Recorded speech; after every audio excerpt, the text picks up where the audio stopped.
selection cycle. It is my great honor and privilege to introduce Governor Vilsack and Hillary Clinton.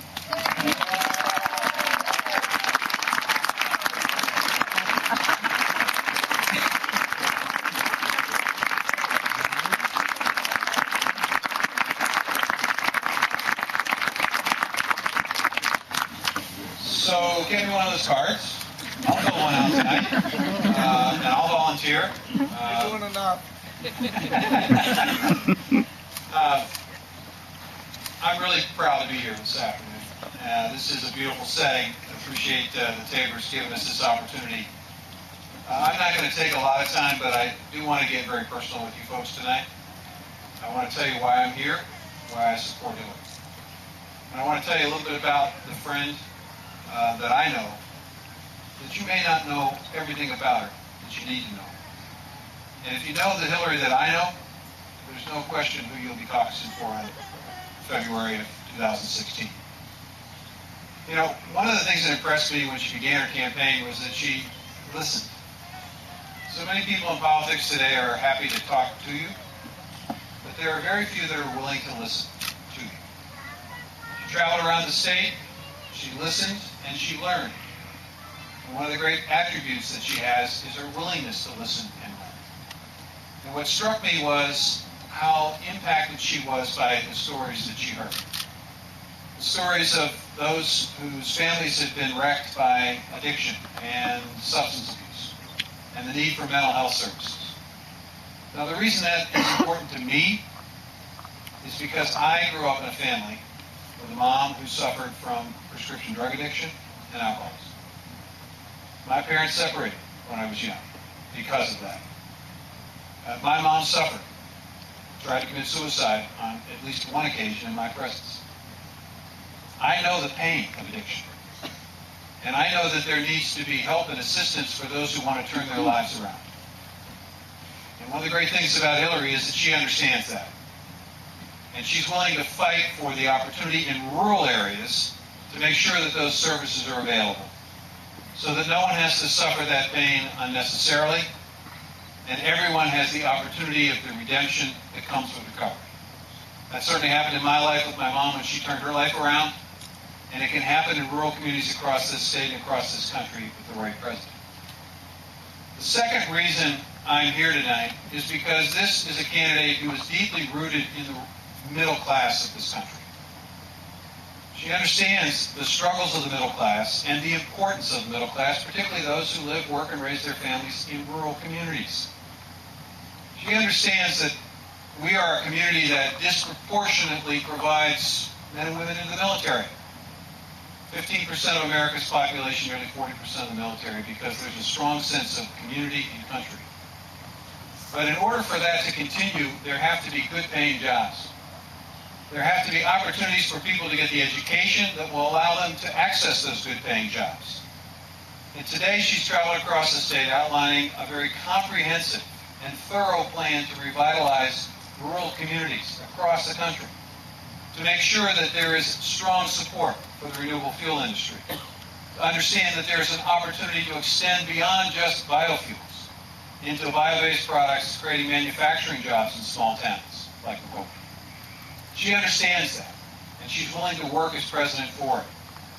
She also knows that the doorway to the middle class is an education, access to education, and the challenges that families are suffering all across the United States in terms of the affordability of college and the extraordinary debt that young people have. That's also something that's personal to me. The last time I spoke to my father was on April 15th of 1972.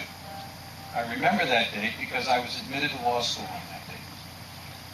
And I proudly called my dad to let him know. And in a very tired voice, he said, "This is great. I don't know how we'll pay for it, but we'll find a way."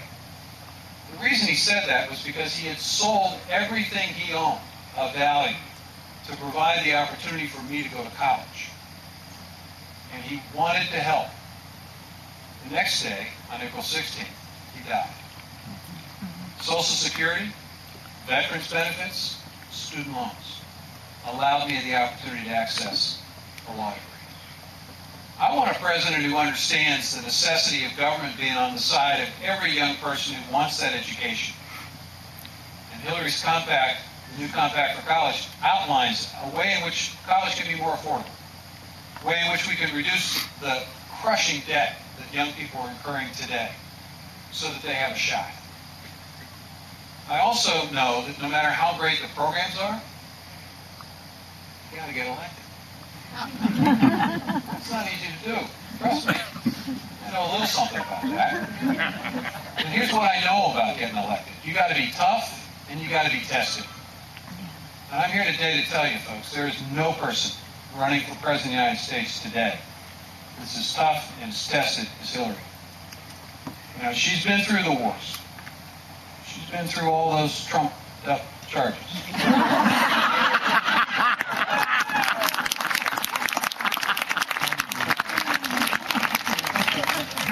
Small T. She's been through this.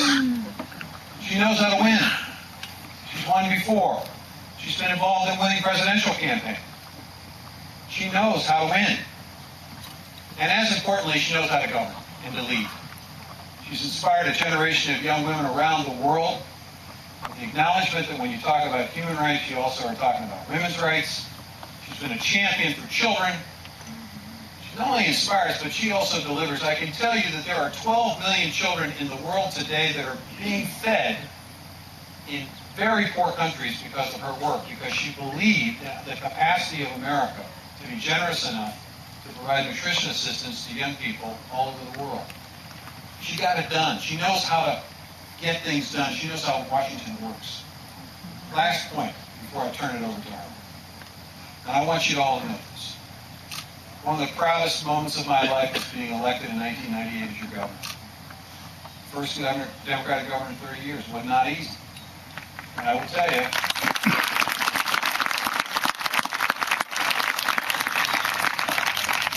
I was 23 points behind this time in August of 1998. When you are that far behind, no one, and I mean no one outside of Iowa, was returning your calls.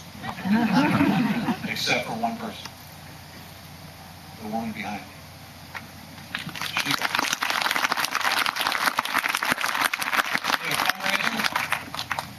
In the summer of 1998, she made sure I had resources at the end when we began to pick up a little momentum.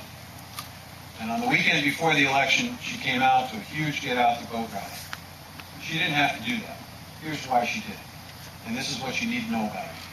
She is extraordinarily loyal. She's extraordinarily loyal. 24 years before that election, she met my brother-in-law, Tom Bell. They shared office space during the Watergate hearings in Washington, D.C. They became friends. Because of that friendship, 24 years ago, she stepped up and provided help to someone she didn't really know, but because she was a friend of my brother-in-law, she stepped forward. So all of the success that we enjoyed from 1998 through the time I was governor, in part occurred. The preschool extension, the wind energy efforts, the things that she's now trying to do on a national basis, all of it depended in part because she stepped up.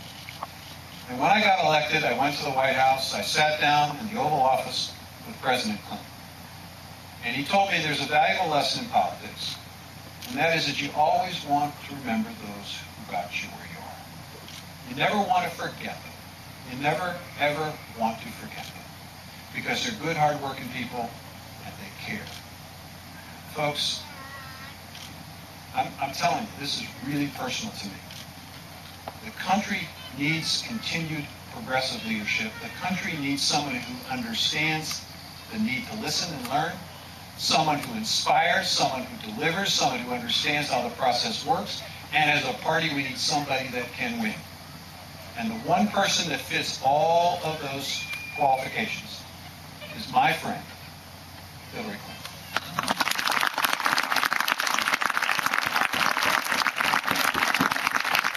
Thank you so much. Thank you. Thank you, Tom. Isn't it great to have him back in Iowa? Wow. Great to be here with you. I'm very grateful to the Tabors for opening up this absolutely beautiful home and vineyard to all of us. I mean, it doesn't get any better than this. And they told me that the wind had been blowing hard for 3 days and it stopped. So I think there's a message in that. But for me, it's just a real treat to be with all of you, and especially with my friend Tom Vilsack. I have to tell you, when I now, as I'm campaigning around the country, talk about a lot of what we need to do to create jobs, to have clean, renewable energy, to invest in preschool, I think about the leadership he provided in this state and what a difference it made because he had a vision about what we could do. And I remember very well getting that call asking if I would help my then late friend's brother-in-law. And I did do it because Tom Bell, his brother-in-law, had been such a close associate and friend of mine. And it was hard, I'll tell you this now, Tom, it was hard getting people to come to a fundraiser for you in Washington. I called people and they'd say, I'm looking at the polls, he doesn't have a chance. I said, well, just come. And so I arranged for a hotel room in Washington. And then I had to keep shrinking it. Literally, by the time he came, there weren't very many bodies in the room. But then I heard him speak, and I heard him speak about what he wanted to do as your governor. And I went home and I told my husband, I said, I don't know if he has a chance, but boy, he's got the right ideas.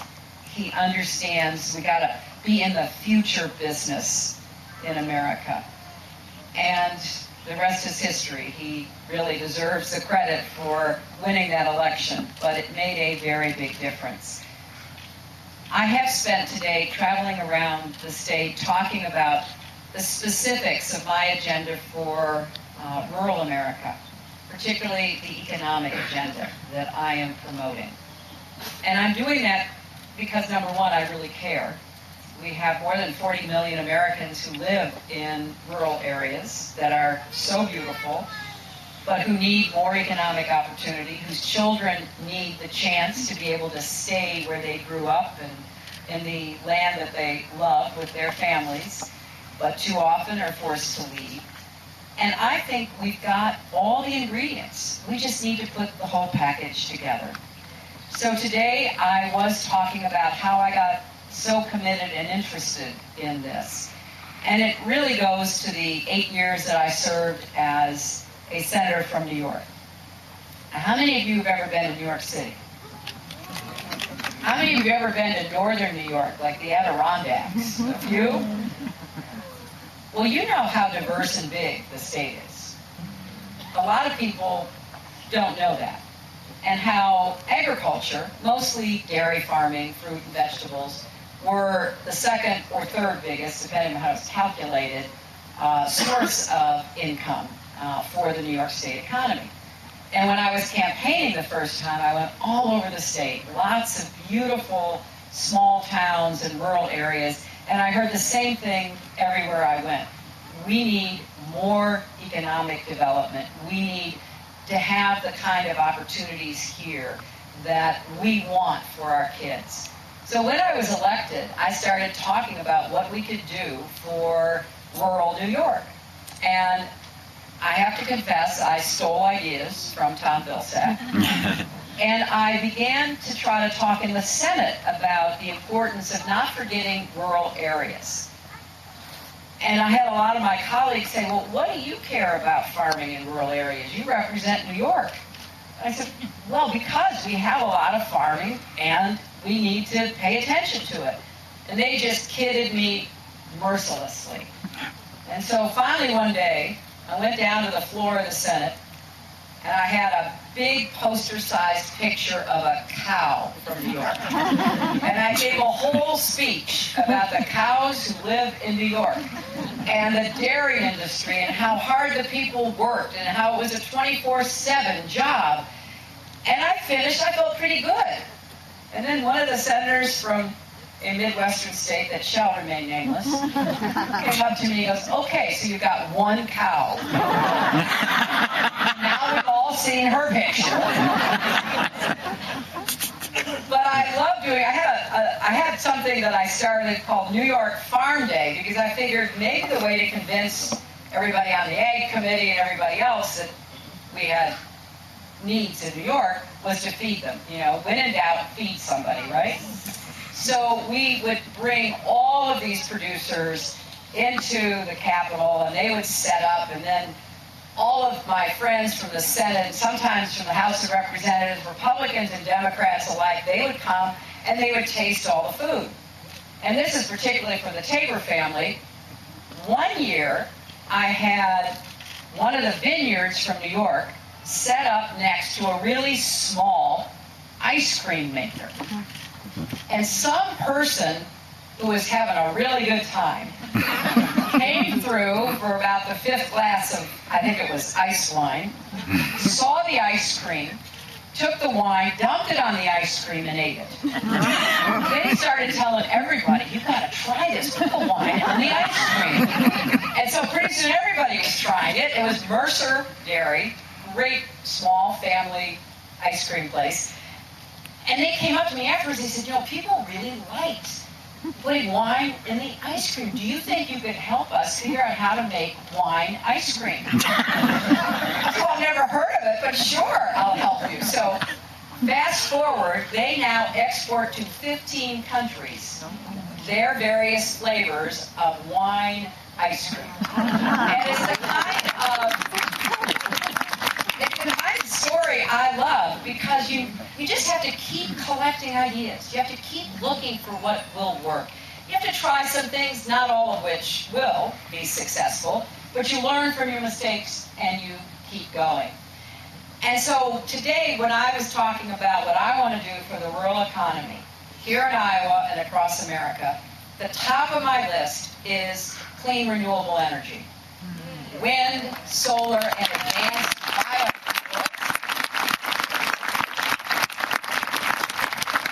Think about what Tom Vilsack started, and the fact that Iowa now gets 30% of your electricity from wind.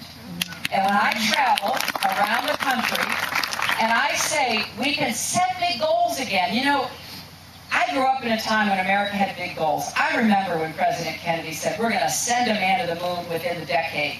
A lot of people said, oh, we can't do that. The Russians got to space first, they sent up Sputnik, then they sent a dog, and then they did Cosmonauts. We're not going to get that. And President Kennedy said, yes, we are. Our government, our businesses, our innovators, our inventors, our great universities, we're going to do it together. And we did. That's what I want for our country again. Set those big goals and bring people together around achieving them. I said that I want, by the end of my first term as president, to have seen installed across America another 500 million solar panels. And by the end of my second term, I'm thinking farsighted, I want us to generate enough clean, renewable energy to power every house in America. And the fact that we're already at 30% from wind, the fact that I think, and that's why I'm a strong supporter of the renewable fuel standard, because I think it holds the promise for not only more fuel for automobiles, but for aviation. Think about it. If we do this right, and I've talked to people at the Pentagon, if we do this right for commercial airlines and for military aircraft, we could be fueling so much air traffic with biofuels. We have just begun to explore how much we can do. We have to create more demand. That's part of the reason why RFS is so important. We have to create more infrastructure, more processing plants. That is where rural America comes in, because that's where it will happen. And when we think about other aspects of renewable energy, the fact that wind turbines are made in Iowa, and Tom and I were at the Des Moines area community college today, and we were meeting young people who are learning to be tool and die workers and welders and all kinds of other important crafts. Tom told me that every wind turbine has 8,800 parts. Wow. Think of what it would mean if all those parts were made in America. Yeah. So that we're making the turbines, we're making the parts that land. If we connect rural America with the community college network and expand it and have more training programs, the head of the community college told us today, he got calls from 135 businesses looking for trained tool and die makers. They graduated 30. There could have been 100 more people getting good jobs. I want to bring back the labor movement, and I want to bring back people who work hard for a living, and for the American middle class will be something again. And that's why I'm so passionate about clean, renewable energy. Because it's not only a way to fight climate change, it is, it's a way to create millions of new jobs and businesses and fuel an economic renaissance in rural America. So I'm going to be setting those big goals and talking about what we need to do to achieve them. I also want to make sure there is enough capital and credit in rural areas. One of the big problems that I ran into as a senator from New York, here's New York City with all these huge banks, and in a lot of rural areas, there weren't banks left that would loan to farmers. I had so many farmers say to me, I used to go to that bank. It was 5 miles down the road. I knew the banker. It got swallowed up first by a regional bank. Then the regional bank got bought by a huge national and international bank. Nobody knows me. Nobody knows how to make agriculture loans. We don't have community banks anymore. So I want us to do whatever we can to give back a strong base to community banks, and particularly for agriculture lending. And I want to do more for small businesses in rural areas. The RBIC that are created, that Tom is helping to create more of at the Department of Agriculture, are great ways to stimulate rural business investment. But I think there's a lot we can do to connect up more small businesses in rural areas, and that requires broadband, internet access at an affordable cost everywhere in America. We have to do for internet access what we did years ago for electricity that made it possible to live everywhere in America. I'll tell you another little story from my time in New York, because as Tom said, I'm really focused on getting things done. I really believe that if we work together, we can accomplish a lot. So when I started talking to small businesses in upstate New York, a lot of them were not doing anything on the internet. They didn't have websites. They didn't know how to have a website. So I brought in people, technology experts, made a partnership with eBay. This was back in like 01, 2, and 3. And we began looking for small businesses that could expand their market, because most of them only sold in like a 1, 2, 3 county area because they were so small. And we began to give them the opportunity to sell nationally and internationally. 2 quick stories. I met a man who made beautiful fly fishing rods. He sold like 1 every 3 weeks or a month. Didn't make a lot of money, but it was an art. We helped him get on eBay. We helped him get a website. All of a sudden, he started getting orders from literally around the world. He never could have done that before until he was open to the world and began exporting to Norway and Canada and Mexico and all kinds of places. Maybe my favorite story is a woman I met who had a very small soap making business. Those really pretty, fancy looking soaps. Different colors, designs on them. I love them. I never want to use them. I got a whole bowl of them that I never use because they're so pretty. So we got her a website. And somebody who worked for Oprah found her. and they called up and they said, Oprah would like to buy $40,000 worth of soap. That was 3 times as much as she made in a year selling soap, right? So it was 3 years worth of income from one order. The problem is, she made all that soap by herself. And Oprah wanted it by a certain date. So she literally, it would have been an event like this. She called everybody she knew, got them together and taught them how to make soap so she could fill the order. There's so much more we can do if we connect people up. If we look for ways to bring the world into rural America so that you don't have to leave places that you love. And I know we can do that. But then we also have to pay attention to the lives of people here. Tom mentioned 2 issues that, to tell you, I was not planning on running for president talking about. I care about them, but I didn't really understand what a crisis it was until I came to Iowa the first time. I started off in Davenport. I ended up in Council Bluffs.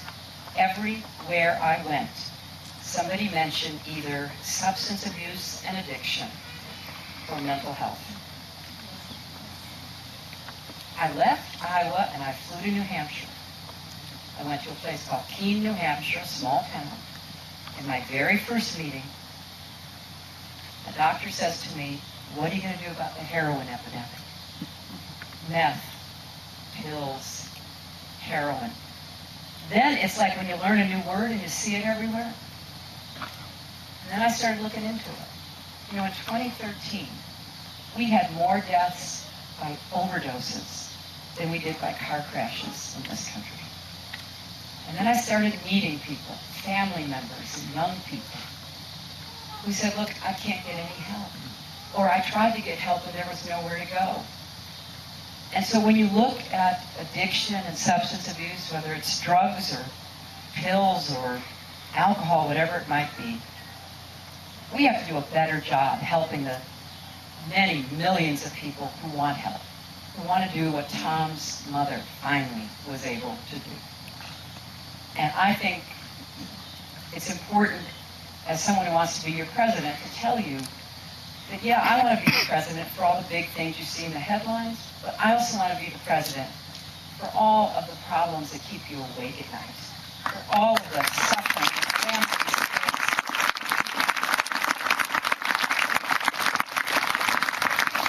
The same is true about mental health. We have to get over the stigma on seeking help for mental health problems. So many people have talked to me about family members, about friends, about colleagues at work. And we're supposed to have passed a law, which we did, to make it clear that health is health. Whatever the problem is, you're supposed to be able to get some medical care for it. But that's not really happening. We've got to be smarter about how we try to provide care and treatment for people and get them back on their feet and get them to be able to function like your mom eventually was able to do. I also want to do more to make sure that college is affordable for everybody, and under my new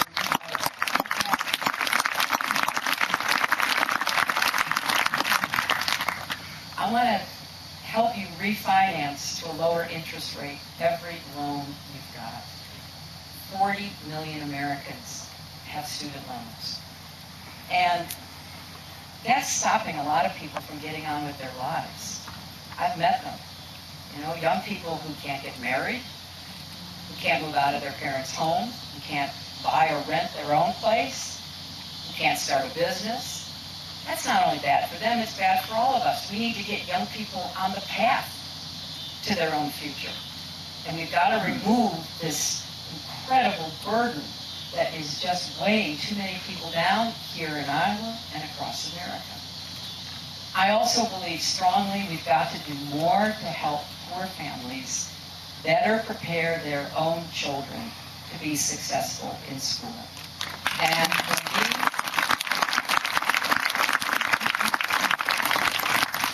this is really personal, not just because I'm a new grandmother, although that has something to do with it, I would guess.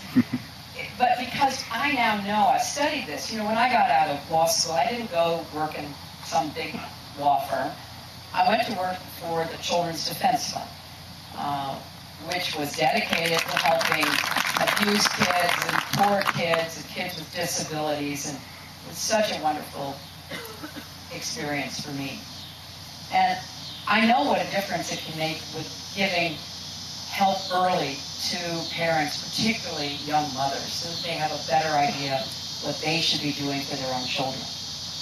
But we also now know from the brain research how important all of that early stimulation and activities are, because 80% of your brain is physically formed by the time you're 3.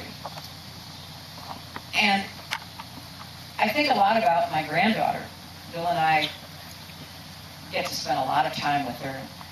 Thankfully, her parents are willing to let us spend a lot of time with her. And so we've been reading, talking, and singing to this baby since she was born, because we know from the brain research that that's the way you build vocabulary and you even build a brain. You can see it on brain scans with all the little, neurons and synapses lighting up. But we also know that a child like our granddaughter and many of yours who have, that kind of relationship with the adults in their life will have heard 30 million more words by the time they get to kindergarten than a child from a less advantaged background.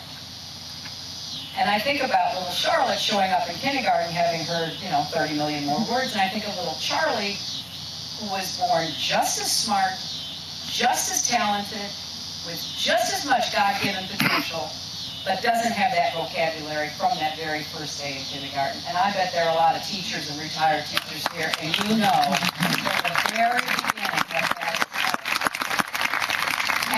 and I don't think it's right that people turn around and they say to the teacher, okay, close the achievement gap that you inherit at the age of 5 or 6, when there's been so much that has already gone on in that little kid's life. So I think as communities we can do more. I'm a huge proponent of more home visiting programs, of more outreach programs, of more community-based programs to really help parents be their child's first teacher. And that's especially important in rural areas, because I don't need to tell you, there's a lot of poverty in rural areas. And there's a lot of isolation. And a lot of people don't always get the support that they need in order to make them the best they can become. So I'm excited about what we can do in rural areas, and I want to echo something Tom said. I will stick with you.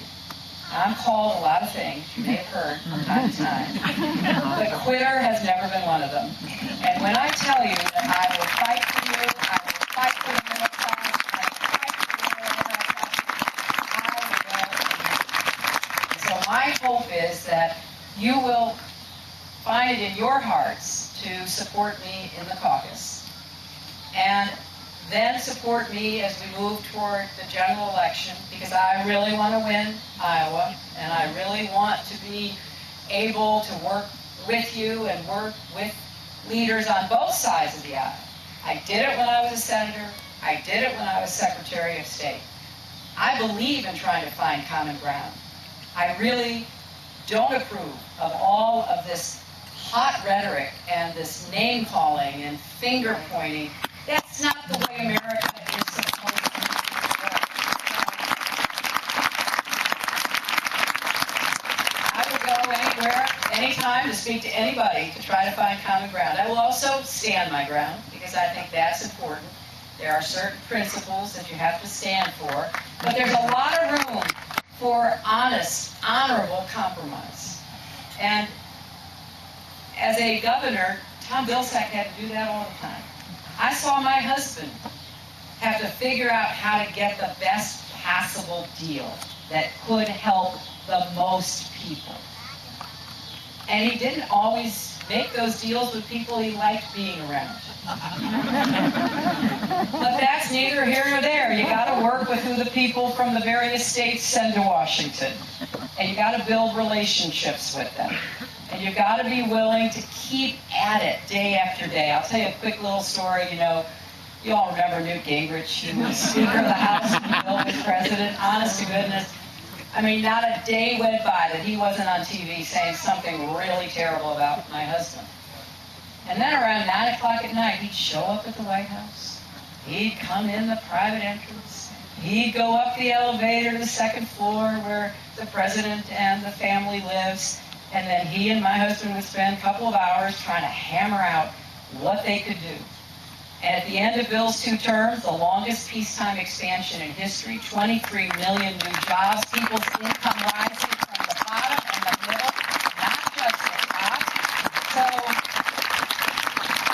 I know we can do this. I'm absolutely confident, optimistic. I believe in this country. I feel really lucky. My grandfather was a factory worker in the lace mills in Scranton, Pennsylvania. He worked hard all of his life, but he always believed his hard work would pay off, and that his sons, my father, would have a better life. And my dad, he got to go to college. He went to play football, but nevertheless, he got to go to college. And then he got out, and he was a salesman, and he went into the Navy in World War II. He was a chief petty officer. Then when he got out, he started his own really small business, and he worked really hard. And it gave our family a good, solid, middle-class life. My mother never had that opportunity. She was basically abandoned and rejected by both her parents and her grandparents. And by the age of 14, she was working as a housemaid. But she always believed that it would get better if she kept moving forward. And I was so lucky to have them as my parents, and so lucky to be born in this country. And I will never be able to pay my debt, either to my family or my country. But I think all of us feel that way. And what I want is for all of our children and our grandchildren to feel it too. See, I don't think you should have to be the grandchild of a former president to have every opportunity in America. I think the granddaughter of a factory worker or the grandson of a farm worker should have the same chances. And I'm going to do everything